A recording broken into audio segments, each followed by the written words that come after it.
టాలీవుడ్కు మరో షాక్. ప్రస్తుతం టాలీవుడ్ ఇండస్ట్రీలో సంచలనం సృష్టించిన డ్రగ్స్ కేసు రోజుకో మలుపు తిరుగుతోంది. గత కొన్ని రోజులుగా డ్రగ్స్ కేసు గురించి విచారణ సాగుతుండగానే మరోవైపు మరికొంత మందికి నోటీసులు ఇచ్చేందుకు సిట్ సిద్ధమైంది.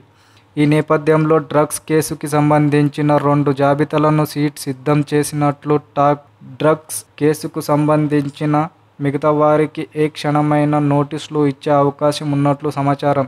ఈ 2వ జాబితాలో ఇండస్ట్రీకి చెందిన పలువురు సినీ ప్రముఖులతో పాటు 4 రాజకీయ నేతలు, బడా వ్యాపారవేత్తలు కూడా బయటపెట్టినట్లు విశ్వసనీయ వర్గాల సమాచారం. సిట్ 2వ జాబితా ప్రకటించనున్న నేపథ్యంలో పలువురు సినీ ప్రముఖులు వెనుక మొదలైంది. అయితే ఈ కేసు బయటికి వచ్చిన దగ్గర నుండి నేటి వరకు సినిమా వాళ్ళని టార్గెట్ చేశారనే మచ్చను ఈ సిట్ నోటీసులతో చెరిపేసుకోవాలని భావిస్తుంది. ఈ వీడియో మీకు నచ్చినట్లయితే సబ్స్క్రైబ్ చేయండి. ఫిలిమి స్టార్స్ బోలెడంత న్యూస్ బోల్డ్గా.